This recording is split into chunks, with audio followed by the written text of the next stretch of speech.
बैठा हूँ तट पर मैं भी इस इंतज़ार में, काश मेरा भी एक सुखी आसियाना होगा। गुड मॉर्निंग दोस्तों, मैं आनंद खंडेलवाल आप सभी का फिर से स्वागत करता हूँ आज के इस छोटे से प्रसंग में, जो कि प्रसंग आज का थोड़ा सा डिफरेंट है। आज प्रसंग उन औरतों के लिए है, उन माँओं के लिए है जो अपना घर ठीक से संजो नहीं पाती, बना नहीं पाती। अगर आपको भी लगता है कि घर आपको बनाना है, घर में सुख समृद्धि लाना है, तो इस प्रसंग को शुरू से अंत तक बहुत ध्यान से सुनिएगा। बहुत ध्यान से सुनिएगा, बहुत मार्मिक चीज़ें इसमें छुपी हुई है। कहानी छोटी सी है मगर ये आपको बहुत बड़ी सीख दे के जाएगी। तो शुरू करते हैं आज का प्रसंग। गुप्ता दंपति शहर की नामी ग्रामी दंपति हुआ करती थी। उनके शादी हुए लगभग 6 दशक हो चुके थे। अब तो वो उनके पड़पोते की भी शादियां हो गई थी। अब इतने बड़े घर में केवल गुप्ता जी और गुप्तायन जी रहती थी। तो मन लगाने के लिए अपने बड़े घर में उन्होंने एक किराएदार रख लिया था। किराएदार जो लता थी ना, बहुत ही प्यारी बच्ची थी। उसके पति पूरे दिन ऑफिस चले जाते थे काम के लिए, और वो जैसे उसके पति जाते वो नीचे गुप्ता आंटी के पास आ जाती थी।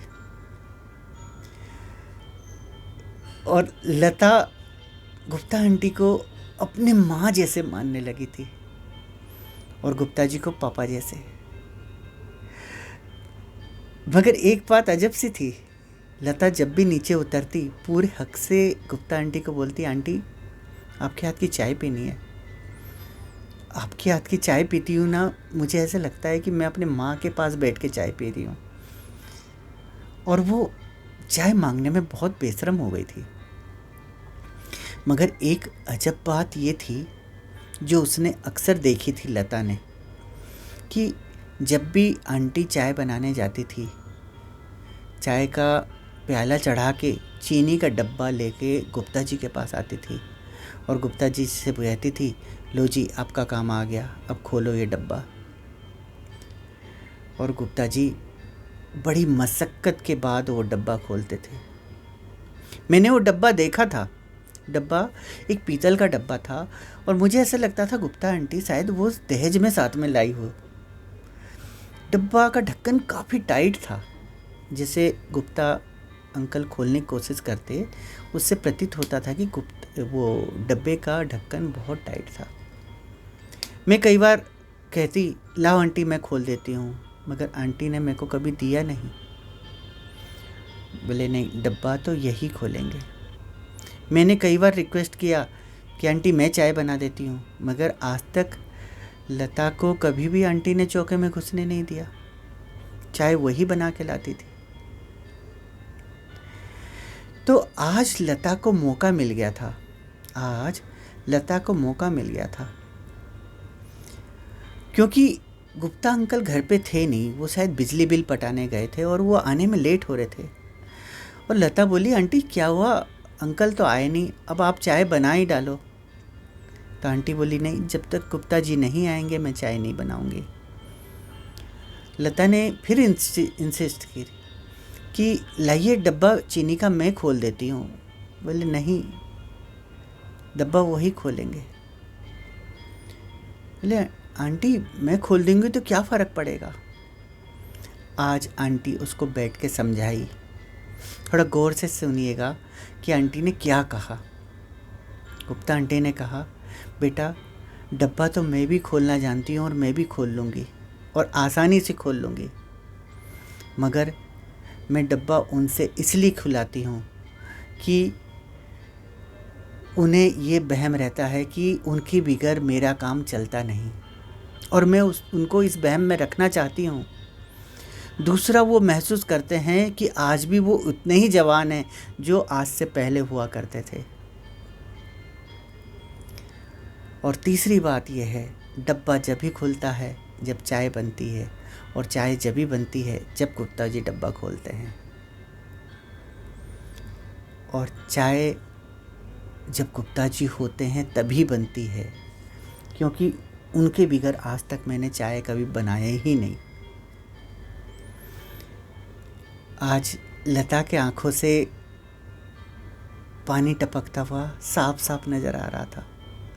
उसे महसूस हो रहा था कि दोनों पति पत्नी में कितना प्यार है।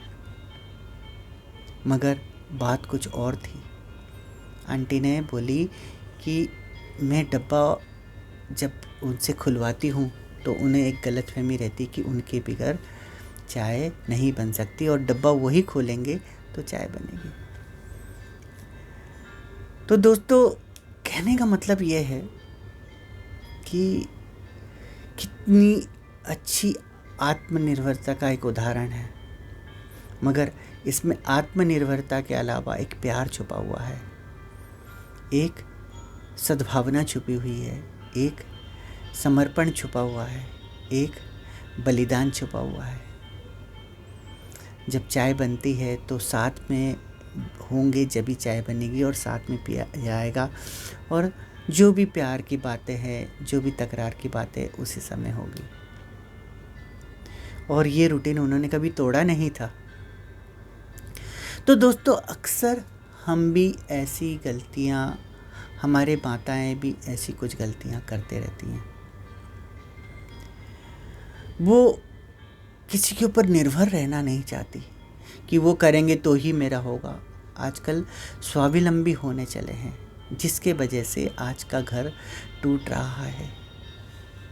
हमें किसी ना किसी एक की डिपेंडेंसी कभी ना कभी रखनी भी चाहिए, जिसके साथ हमें प्यार हो, हर किसी से नहीं। जिसे हमें मान सम्मान देना है, जिसके से हमारा घर चलता हो, उन्हें हमारे प्रति एक डिपेंडेंसी रखनी चाहिए। जब वो करेंगे जब ही होगा। एक बात बताता हूँ मैं, पुराने ज़माने की बात है। माएँ क्या करती थी, बच्चों को डरा के रखती थी। वो कहती थी कि देख, तेरे पापा को बहुत गुस्सा आता है, और जब उनको गुस्सा आता है ना, वो आओ देखते हैं ना ताओ देखते हैं, तेरी बहुत पिटाई करेंगे, तू प्लीज़ बदमाशी मत कर। और मेरे को तो उनके आगे मेरी तो बहुत दिक्कत हो जाती, मैं तो बहुत डरती हूँ। ऐसे कह के बच्चों को डराती थी। हालांकि माँ शायद डरती हो ना डरती हो, मगर बच्चे को खुद डरने का नाटक भी करती थी कि मैं खुद डरती हूँ और तुझे भी डरना चाहिए। और यही कारण था, बच्चे उस समय बाप का डर से डरते थे। एक उनका आत्मसम्मान होता था, उनने से उनके प्रति एक सद्भावना होती थी, उनकी इज्जत होती थी। हालांकि पापा ने शायद उसको कभी इतना मारा नहीं होगा, मगर माँ की बातों ने उसको लाखों बार मारा होगा, हजारों बार मारा होगा। वो खाली बातों से इतना डरा के रखती थी कि घर स्वर्ग सा बना रह जाता था। दूसरी बात यह है, आजकल क्या होता है, सब बोलते हैं कि हम कर लेंगे, तुम नहीं करोगे तो हम कर लेंगे। कई आज की नए ज़माने की जो पत्नियां आती है, वो दिखाती हैं कि हम भी कर सकते हैं। वो कमाने का धौंस दिखा देती हैं कई बार कि नहीं, तुम्हारे बगैर हमारा भी काम चल सकता है। चल सकता है, चलेगा और चलता रहेगा, मगर वो प्यार नहीं रहेगा जो प्यार घर में हुआ करता है। उस प्यार के लिए तो समर्पण चाहिए ही चाहिए। आप जब किसी पति के आगे अपनी धौंस दिखाते हैं कि मैं तुम्हारे बगैर भी काम चल सकता हूँ, तो उसके आत्मसम्मान को एक बहुत बड़ा ठेस पहुँचता है। और ये ठेस ऐसा पहुँचता है कि घर बिगड़ता सा बिगड़ते चले जाता है। तो हमें करना क्या चाहिए? हमें ये करना चाहिए, हमारे माताओं को वो स्वावलंब, वो सम्मान बनाए रखने के लिए एक फेक डर, एक फेक बातें क्रिएट करके रखनी चाहिए। न कि हर समय ये दिखाना चाहिए कि नहीं, तुम्हारे बगैर मेरा चल सकता है। अच्छी तरह जानते हैं कि चल सकता है, मगर वो प्यार कहाँ से आएगा? वो मोहब्बत कहाँ से आएगी, वो संस्कार कहाँ से आएंगे, वो बलिदान कहाँ से आएगा, वो मान सम्मान कहाँ से आएगा, वो आत्मसम्मान कहाँ से आएगा। इसके लिए तो आप बेटर समझ सकते हैं।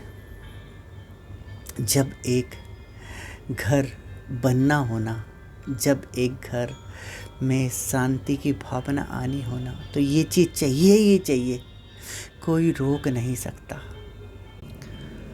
आज का माहौल कुछ विपरीत सा चल रहा है, संस्कार गायब हो गए हैं। छोटा बच्चा भी होता है ना, पापा के गाल पे तक से चांटा दे देता है, चांटा लगने पर भी वो बाप हंसते रहता है, देखो मेरे बेटे ने चांटा मारा, और सब हंसते होते मिलके हुए, और सबको हंसता देखकर वो बच्चा और एक चांटा जड़ देता है। थोड़ा बड़ा होता है, पापा को पापा ना कहते हुए उसके नाम से बुलाने लगता है, उस पे भी सभी लोग हंसते हैं, खुश होते हैं कि देखो नाम से बुला रहा है। धीरे धीरे करके ऐसे ही संस्कार गायब होते चले जाते हैं। तो कहने का मतलब ये है, जो चीज़ सही है उसको सही से करना हमें सीखना होगा। सही आचरण करेंगे तो उस बच्चों को सही संस्कार मिलेंगे, और सही संस्कार होगा तो घर में सुख शांति संपन्नता आएगी। जब घर की माँ खुश होगी, मान सम्मान होगा, सब चीज़ होगा, तो उस घर में बरकत भी आती। बैठा हूँ तट पर मैं भी इस इंतज़ार में, काश मेरा भी एक सुखी आसियाना होगा। गुड मॉर्निंग दोस्तों, मैं आनंद खंडेलवाल आप सभी का फिर से स्वागत करता हूँ आज के इस छोटे से प्रसंग में, जो कि प्रसंग आज का थोड़ा सा डिफरेंट है। आज प्रसंग उन औरतों के लिए है, उन माँओं के लिए है जो अपना घर ठीक से संजो नहीं पाती, बना नहीं पाती। अगर आपको भी लगता है कि घर आपको बनाना है, घर में सुख समृद्धि लाना है, तो इस प्रसंग को शुरू से अंत तक बहुत ध्यान से सुनिएगा, बहुत ध्यान से सुनिएगा। बहुत मार्मिक चीज़ें इसमें छुपी हुई है। कहानी छोटी सी है मगर ये आपको बहुत बड़ी सीख दे के जाएगी। तो शुरू करते हैं आज का प्रसंग। जो आपकी राय है उसकी मुझे सख्त ज़रूरत होती है। आपके कमेंट्स से मुझे पता चलता है कि मैं कितना अच्छा इसको डिलीवर करूँगा, कितना अच्छा बातें आपको बता सकता हूँ, आपसे शेयर कर सकता हूँ। तो इंतज़ार रहेगा आप सभी के कमेंट्स का। शेयर और सब्सक्राइब भी आप करते रहे होंगे। और अंत में वही कहूँगा, अगर आप वही कर रहे हैं जो सब कर रहे हैं, तो आपको वो मिलता है जो सबको मिल रहा है। पर आप जब वो करते हैं जो कोई नहीं कर रहा है, तो आपको वो मिलता है जो किसी को नहीं मिला है। तो बहुत बहुत धन्यवाद दोस्तों, बहुत बहुत आभार। वंदे मातरम।